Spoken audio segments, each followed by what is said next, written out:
Ce que pense Boris Berthold de Samuel Eto'o. L'activiste Boris Berthold est l'un des soutiens devenus critiques de Samuel Eto'o et qui est devenu très farouche à nos jours. Voici ce qu'il pense de lui. Avant d'aller plus loin, nous vous invitons à mettre une pause à cette vidéo, à cliquer sur le pouce bleu, vous abonner et activer la cloche de notification pour ne rien rater de nos prochaines vidéos. Le problème de Samuel Eto'o dans sa défiance à l'État, c'est qu'il joue sa survie économique à la feu-cafou. Les enjeux sont donc très élevés.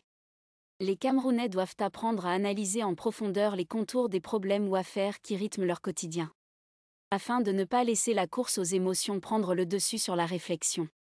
L'attitude de défiance de Samuel Eto'o vis-à-vis de l'État ne repose aucunement sur une dynamique de respect du droit ou des textes régulant le sport au Cameroun. En vérité, il n'y a personne qui aura délibérément violé le droit et les textes du sport au Cameroun comme Samuel Eto'o ces 3 dernières années: rupture abusive des contrats, non-application des décisions du TAS, violation des lois sur l'organisation du championnat, etc. Dès lors, pour comprendre cette défiance de l'actuel président de la FECAFO à l'égard de l'État, et ce depuis le discours du chef de l'État du 10 février 2024, il faut regarder d'un côté l'argent. Samuel Eto'o, qui n'est plus en activité depuis plusieurs années, doit vivre, comme la star qu'il était, le multimilliardaire qu'il prétend être. C'est-à-dire maintenir un certain train de vie auquel il ne veut pas renoncer malgré la retraite sportive. Un standing de vie qu'il traîne comme un fardeau et qui l'oblige à vouloir toujours porter la montre la plus chère, la chaussure la plus onéreuse et le costume le plus classe. Qui veut toujours voyager en jet privé.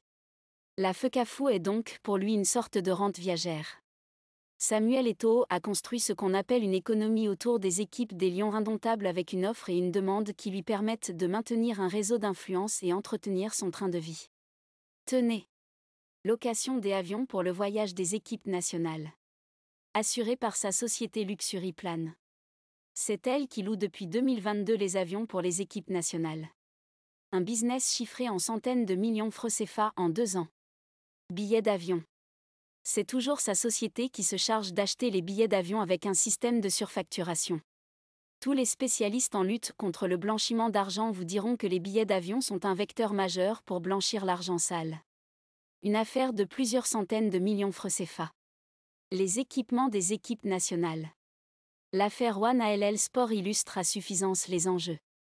Une affaire de milliards lorsqu'au-delà des rétrocommissions on associe la vente des maillots dont il a assuré par exemple lui-même la fabrication et la livraison avec Edimo de Joël Monfong et BE. Les sponsors des équipes nationales. C'est un secret de polichinelle. Les contrats s'accompagnent régulièrement de rétrocommissions.